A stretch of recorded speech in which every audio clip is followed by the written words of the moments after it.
What is up, my Squirtleites? It is I, your king, welcoming you back to more Let's Play Destiny, and welcome to what is going to be a very explanation-heavy episode. We have a lot to go over today, and a lot of talking to do about various things regarding the story, about various things regarding gameplay. If you're not in the mood for all of that, I suppose you can skip ahead, but when it comes to the story and the plot, everything we're talking about today is incredibly crucial to that. So let's begin by recapping what just happened in the last video and how that pertains to the story. At the end of Season of the Witch, we learned two incredibly crucial things about Savathun's trickery. The first of these is that she has devised a wish, and the thing about Destiny is to make a wish with the Ahamkara, you can't just make the wish willy-nilly, otherwise it's going to bite you in the butt. Now Mara, Queen Mara, has put together a device known as the Wishing Wall, which allows us to basically put together permutations to make a wish to the exacting specifications that will prevent anything from backfiring on us, no matter how hard the Ahamkara tries. And Savathun has put together one of those permutations to allow her to get into the Pale Heart of the Traveler. So this is kind of important. We need to be able to get in there. But the problem is that all the Ahamkara are dead. Except not actually. We found also in last season that one of Riven's eggs had managed to survive. And, well, here's the problem with that, though. We can't just wait around for that thing to hatch. That might take a very long time. We need to put this wish in now, and there's only one way we can do that. And, well, apparently only one way we can do that, because Mara had an idea, and that is to bring Riven back from the dead, at least in some form. Given that Ahamkara are incredibly powerful paracausal creatures, you can bring Riven back in some way, but here's the thing, is just because you've brought her back from the dead doesn't mean she's going to be cooperative. While she can actually grant our wish for us, she's not feeling it because, well, she's dead. And let's be honest, the whole final shape doesn't really concern her now. She doesn't care if the universe ends. She's dead. However, she's a mother and a dragon, and she cares about the survival of her species. And knowing that one of her eggs is alive, and also the fact that she has several more eggs hidden throughout her lair, quote unquote, we need to collect all those eggs for her and make sure that they're safe so that we can continue the survival of her species, which does not sound very good because Ahamkara are very dangerous things. But here's the deal. Getting into the Pale Heart of the Traveler and putting a stop to the final shape is kind of a lot more important than just not bringing back the Ahamkara. I mean, it's definitely the lesser of two evils. So that is the bargain that we have struck. We need to make a deal with Riven if we're going to get this wish granted. So, with all that gotten out of the way, let's head down here. We're going to get into some more story bits, but we're going to do a lot of explanation stuff after we've gone over all this story stuff soon enough. I knew there would be a cost in bargaining with Riven. I did not intend it to be a cost we kept paying all these years later. But now, the Witch Queen's scrolls have confirmed my greatest fear. The curse on the Dreaming City cannot be undone. I've pored over 1,000 possibilities, but the Corsair souls trapped there remain. I won't give up on them. Even with the curse in place, there must be a way to bring my people home. A task for tomorrow, perhaps. All this pain Riven has inflicted, and still we're beholden to her. There must be alternatives to restoring her clutch. The resurgence of the Ahamkara now, taken or not, could be disastrous. The Reef and the last city went to war to stop them before. For now, above all else, we must pursue the Witness. I need an operative to finish this bargain with Riven, force her to enact the final wish. So while I ponder countermeasures, you do what you do best. Carve a path. Okay, Mara. So, doesn't like the bargain, but she has no other option. She tells us to cooperate with Riven for now while she thinks of a contingency plan. And there is the Queen Foil Sensor. Okay, we got the new quest, Wishing All the Best. This is the quest that is going to carry us all throughout the season. But before we leave Mara, I do want to point out one more thing, and this is kind of an aside, but I do want to do these while we play through this season because that will make it a lot easier for us to do this. This right here is the Riven's Wishes quest, there are several steps, well, not several steps, but there are several different wishes that we are going to get access to, and these reward us with some pretty good stuff. Now, you'll notice here it says public event completed and Dreaming City activities. These are things that we're going to get done passively. I'm going to acquire this immediately. In fact, I'm going to acquire all of these immediately because I want these to get done as we go throughout the season, because if we can get those done, each one of them gives us a wish token that can be exchanged for various things. All in here, you'll see we have miscellaneous stuff down here for certain mementos to change the colors of our weapons, ascendant shards, alloys, and exotic ciphers. We've also got exotics we can straight up pick from, like some that I have not been able to get, like Mothkeeper's Wraps and Sleeveloader Slacks and Triton Vice. And then, of course, we have this right here, Last Wish Resonance, which allows us to unlock Last Wish weapons. We'll talk about all that in due time. For right now, I just wanted to collect all of those before we go any further. Okay, let's head through the portal, which will take us into the Dreaming City, and we can actually talk to Riven herself. Greetings, O guardian mine. I always knew we could work together. I speak to you now with my true voice. Consider it a sign of trust.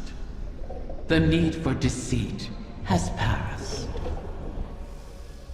My corporeal death freed me from the Taken curse. My bargain with their king has expired.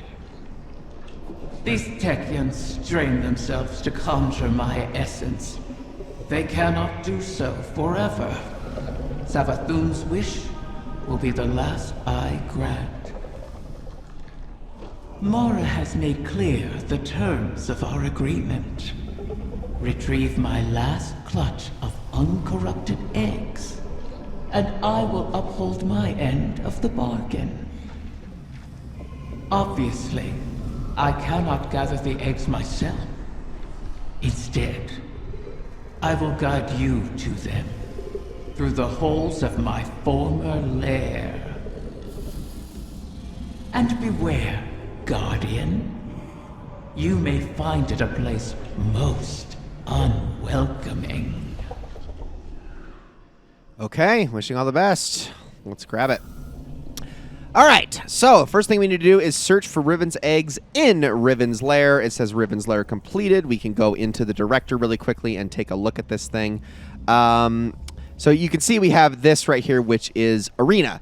Now, this is a match-made activity. We're going to talk about it in a little bit and go over how this is all going to work this season, because this is a bit different than what we experienced in Season of the Deep and Season of the Witch. But first things first, we need to go over the different gear that can be gotten here in Season of the Wish. Now, you will notice, much like Season of the Deep, there are now 2 weapon tracks again. There is also the armor tracks, of course, and regular decoding. Here's how this works. These are the wish weapons, okay? These can be decoded in much the same way as any seasonal set. They have craftable versions, etc. These are undying weapons. Now, these are not gotten through regular means. You're not going to get these by just playing through the season. In fact, there is a very specific mission that is tied to these that we will be unlocking much later. But these are also craftable. So let's go over all of these weapons, okay? We got Super Cluster, which is a strand slug shotgun. Not my favorite in the world. I mean, I'm not a huge fan of slug shotguns in general, but as far as legendary slug shotguns go, this might be one of the best you can get in the entire game. The fact that it's strand also doesn't hurt, but I still prefer for strand shotguns my concurrent use of Until Its Return. I just think it has much more interesting perks and it plays into shotgun synergy better. Scatter Signal, one of the best weapons in the entire game. We got the Eremite last season. This is every bit as good as the Eremite, if not better, for much of the same reasons. Now, the Eremite, the main reason I wanted to get it is because it is a solar shotgun, a high-impact one that can get things like Reservoir Burst, but also Controlled Burst, which is an incredibly powerful perk that buffs the damage of some of this significantly if you land all of the shots. Scatter Signal has the same thing, while also including a new perk known as Slice, where every time you dodge, your next shot will sever a target. So those two things in conjunction make this extremely powerful, and the fact that you can get shots off very quickly, very good. A Petence is a stasis trace rifle that is decent, but the problem is it doesn't really play into stasis perks all that much. It does get headstone, but it doesn't really get anything else that's super worth using. Legendary trace rifles in general, at least at the time that I'm recording this, aren't all that great, but I'm sure by the time this video comes out, they will have been buffed somewhat. It's just kind of okay. Out of all the weapons here, it's probably my second least favorite. And getting into my least favorite, actually, is this one here, Lethophobia. Now, it's void, it's a bow, but then it's also a lightweight frame, which is not very good. I mean, look at this accuracy. That is just pitiful. And also, it just doesn't have any perks that really play into being void at all. It doesn't really get access to big explosive perks, destabilizing rounds, dragonfly. It's just kind of there. Not a big fan of this weapon at all. I would say this is the last one you should go for.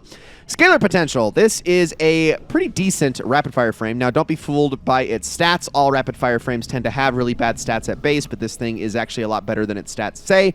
Its range is actually more decent than it says. It hits hard, does a lot of damage. This is actually an incredible PvP weapon and an okay PvE weapon. But then we get into what I think is the most important weapon to get this entire season, even more so than Scatter Signal, and that is Doomed Petitioner. This is a 3-round burst linear fusion, and unlike Fire and Forget from Season of the Seraph, this one has some amazing perks that are absolutely worth getting. One of these is called Precision Instrument, where it ups the damage of your shot on every single successful precision hit until you miss a precision shot. This is an amazing DPS weapon for anything that doesn't have the tiniest crit spots in the world, and it is going to be the first thing that I will be chasing, no doubt. But then we get into the Undying weapons. Imperative is a decent kinetic scout rifle that can get things like kinetic tremors, which is always pretty good, although as much as I like kinetic tremors, this thing is a little bit too hard-hitting to make the most of it more often than not. It's decent. It gets some good perks. It just kind of feels weird to shoot. Subjunctive. If you didn't get yourself an Ikelos SMG, this is the next best thing. It can get things like Volt Shot. It can get things like the One for All, Stats for All combination. It's a 900 RPM as opposed to the Ikelos' 720 RPM. It's really, really good, but I still think the Ikelos SMG is just a tad bit better at its job. Adhortative is a solar pulse rifle that is pretty decently hard-hitting, gets things like Heal Clip, which is always awesome to have, and also can spread incandescent. In fact, if I can get a super good roll on this thing, I might actually replace my epochal integration with it at some point. It's just that good. I'm a big fan of this weapon. The only problem is that pulse rifles in general, at least at the time that I'm playing this, don't hit very hard, but I do know that they are getting buffed come the final shape. Optative is a 180 RPM hand cannon, the worst archetype of hand cannon, unfortunately, but this thing does get some pretty darn good perks. This, in particular, I would say go for if you are a Warlock main, but for everything else, I wouldn't really bother with it. It has a lot of perk synergy that works with the Warlock Voidwalker kit, but it doesn't work super great on Hunter or Titan because it's more around overshields and grenade generation than it is about doing high amounts of damage or spreading things like volatility, which is what Hunter and Titans care a lot more about. Then we have the armor set, which I think is all pretty good outside of the cloak. Not a big fan of the way that thing looks.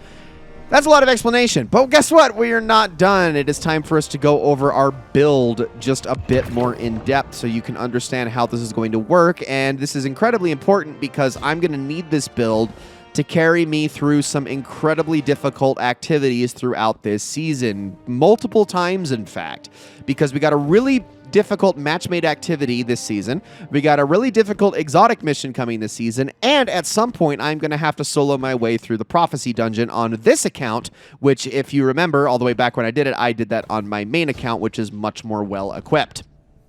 So let's talk about our kit here really quickly. We already talked about Celestial Nighthawk, what this does, and how this plays into the kit. I've got Solar Siphons to get a lot more orbs a lot faster, Heavy Ammo Finder to buff my rocket a little bit.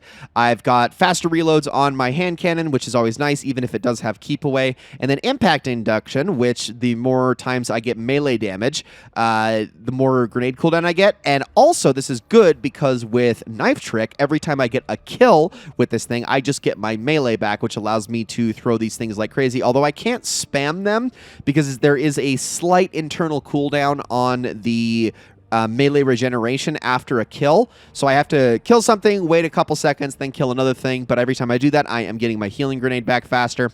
For Warmind's Avatar, I have actually elected to go with Void Resist as my only resistance mod, just because the hardest hitting things in the activities we're going to be dealing with, mainly the Void, Hello Vex. And then I got double Harmonic Reserves so that I can hold more Dragon's Breath rockets. Down here, we got Solar Weapon Surge, and I was very tempted to get off of Better Already and instead go with something like a second Solar Weapon Surge or possibly even a Solar Scavenger so I can get 2 rockets out of a Finder brick as opposed to just 1 and then 5 out of a regular brick. But I'm going to go with Better Already, at least for the time being. We'll see how desperately that is needed. This is just really, really nice to have just in general. But if I can keep my restoration stacks high, eventually that might become redundant, and I will only need recuperation. We will see how it all plays out. But then we go in the Prodigal Cloak. I've got the Powerful Attraction, so every time I dodge, I can get all those orbs collected, hoover them up to get myself a lot of health. I got Bomber for more grenade cooldown because that is kind of what this kit's centered around. And then Reaper for even more orbs of power. Now we get into the Gunslinger kit itself. I've got Gambler's Dodge for more knives, just in case I run out of them. Triple Jump, as is the only jump that hunters should ever use ever. Healing Grenade, so that I can get Restoration on demand whenever it's active. On Your Mark and Knock 'em Down are the only 2 that I ever use for solar aspects because Gunpowder Gamble is just garbage. On Your Mark, more Precision Final Blows gives you more weapon handling and reload speed. And Knock 'em Down means that my supers are enhanced. This includes my Golden Gun with Celestial Nighthawk, incredibly good. And also, while Radiant, Final Blows with your equipped throwing knife, fully refend your melee energy. That's what I was talking about before. Fragments. Powered melee attacks against combatants make your nearby allies radiant, minus 10 discipline. Worth it, though. Solar weapon or ability Final Blows extend the duration of restoration and radiant effects applied to you, minus 10 resil, but I'm still over 100, so we are fine. This is necessary for constantly keeping Resto and Radiant going, especially in solo activities. Solar Weapon Final Blows grant you your allies increased recovery for a short duration, so this offsets my 42 recovery here quite a bit on top of Restoration. And while Ember Tempering is active, I have increased airborne effectiveness, and my Solar Weapon Final Blows create a Fire Sprite, which is also really nice. We'll talk about how that plays in a second. Radiant and Restoration effects applied to you have increased duration, so instead of a base of 10 seconds, it's 15 seconds each. And then, when I revive an ally, you and other nearby allies gain Restoration. That's not the important part. It's the picking up a Fire Sprite grants Restoration that I am most intrigued by. Sometimes I'm not going to have a grenade on demand, so the Fire Sprites that I'm getting out of this fragment right here is going to be is going to be really nice to allow me to heal myself on demand. And then we got our weapons. We've already talked about Dragon's Breath. Epochal integration is going to be used, at least at first, with Incandescent and Keep Away. Nanotech Tracer rockets, we'll talk about those a little bit more in a minute, but landing multiple hits turns your next shot into a homing micro rocket, kind of like with Quicksilver Storm, although not quite as powerful. And then we have my Until Its Return, which I've already used in this Let's Play. But wait, there's more! Let's talk about the seasonal artifact. Queen's Foil Sensor. So last season, I very specifically picked perks that did not play into the Solar Kit because I wasn't using Solar. I was using mainly Void and Strand. And I was going with things like Horde Shuttle, and I was going with things like Unraveling Orbs, which I actually am again this time, Blast Radius, Argent Ordnance, I had Solo Operative on, all these sorts of things. We're going full on into the Solar Kit this time. We got Piercing Sidearms, Unstoppable Bow, and Overload Pulse Rifle. I am not going with Unstoppable Hand Cannon, mainly because everything in this kit kind of already takes care of things for me, and I don't need this also doing Unstoppable when I can get on-demand ignitions with Dragon's Breath, which gives me Unstoppable anyway. Radiant causes Scorched weapons to apply Scorch to unscorched combatants. Origin perk specialization. This is those Nano Tracer rockets. Improves the benefits provided by them, so they do more damage, and they also fire more often, and weapons with these traits are always overcharged, which means 25% more damage at all times. Flint Striker, rapid solar weapon precision hits and rapid solar weapon final blows grant Radiant. Heart of the Flame, casting your solar super grants nearby allies Radiant and increases the damage of your super for each nearby ally, so more damage that I can do as long as I'm in a group. Unraveling Orbs, picking up an Orb of Power grants Strand weapons Unraveling rounds. This will work with Until Its Return. Vitalizing Blast, causing damage with the solar ability, weakens champions and bosses. So if I hit them with the Golden Gun first and then start firing my weapons, I do even more damage. Got Overload on my rocket, Raise of Precision. This is the one that causes the ignitions when I get solar precision blows. And then finally, Argent Ordnance, which allows me also armor charge on top of everything else to make my rocket even more powerful. Occasionally, I will be refunding this and swapping it with Solo Operative, especially when I'm doing the hardest activities in the game. But overall, these are kind of the best. That's a lot of explanation, but yeah, we are pretty much set for how Season of the Wish is going to play out. Now, I want to talk about Riven's Lair briefly, okay? Riven's Lair is not what you think it is. It's not going to be like a Savathûn Spire. It's not going to be like a Salvage, a Deep Dive. Riven's Lair is in fact actually just a neutered version of the main activity of the season known as the Coil. Riven's Lair is going through a singular pathway within the Coil in a match-made setting, fighting a boss, and that's it. Which, yeah, is in essence very similar to things like Savathûn's Spire and whatnot, but it's kind of random and not really as defined, nor is it really an activity that I'm going to run whenever I can help it, because Riven's Lair is kind of a waste of time. The Coil is the real activity, and you can run that match made, but I am not going to be doing that the entire season, and I will explain why when we get into it. Long story short, it just goes a lot more smoothly, and you can guarantee yourself much better rewards if you don't go with a group. But we will talk about why, how all that works once we've gotten to the Coil. In the next episode, guys, we're going to be running through Riven's Lair. We're going to be using things like our Lair keys, which I have already gotten through the Season Pass track a bunch already. And we are going to be finally getting on with the story of this season. But that is going to be it for now. Thank you all so very much for watching. I hope you all enjoyed this episode very, very much. And I'll see you all in the next one.